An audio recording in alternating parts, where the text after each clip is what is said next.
Hello பா, welcome to Aadi cinema. இன்னைக்கு நம்ம என்னத்த சொல்ல, அடல்ட் கண்டென்ட்ல அடல்ட் கண்டென்ட்குள்ளதான் படமே இருக்கு. அப்படி ஒரு படம் தான் தி பேபி சிட்டர்ஸ் படம். எப்படி இருக்குன்னு தான் பார்க்க போறோம். அதுக்கு நம்ம வீடியோ பிடிச்சுன்னா ஒரு லைக்கை தட்டி விட்டு மறக்காம நம்ம சேனலை சப்ஸ்கிரைப் பண்ணி சப்போர்ட் பண்ணுங்க. இப்போ இந்த படத்துல ஸ்டோரி லைன் என்னன்னு பார்த்துருவோம். ஆக ஓவர்லாம் கிடையாதுங்க படத்தோட ஸ்டோரி. நம்ம படத்துல ஹீரோயின் ஷெர்லி வந்திருக்காங்களே, அவங்க காலேஜ் படிச்சுக்கிட்டு அவங்க வீட்டுக்கு ஒரு நெய்பர் ஒருத்தர் வர்றான். அவன் அவங்க கிட்ட ஒரு தகாத முறையில் நடந்துக்கிட்டு ஒரு $200 கொடுத்துட்டு போயிடுறான்.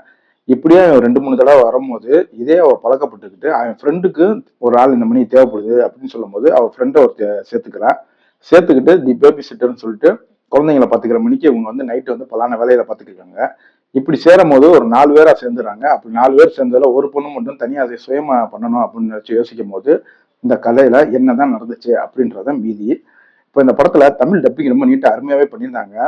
படத்துல எல்லாமே கலர்ஃபுல்லா தான் இருந்துச்சு. இந்த படத்தை வந்து குடும்பத்தோட ட்ரை பண்ணிடுறாங்க. ஏன்னா படம் முழுக்க அந்த மணி சீன் தான் இருக்கும். ஒவ்வொரு ட்விஸ்டும் இருக்காது, ஒரு இதுவும் இருக்காது.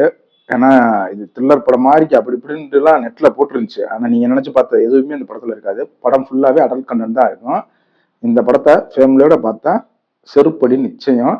அதை மட்டும் மைண்ட்ல வச்சுக்கிட்டு கிளுகிளுப்பா படம் பார்க்கணும் அப்படின்ற ஆசைப்படுறவங்க மட்டும் இந்த படத்தை வேணா ட்ரை பண்ணி பாருங்க ஒன் டைம். இந்த படம் இப்போ உங்களுக்கு தமிழ் டப்பிங்ல ஆன்லைன்ல அவைலபிள் இருக்கு. இன்னொரு வீடியோல சந்திப்போம்.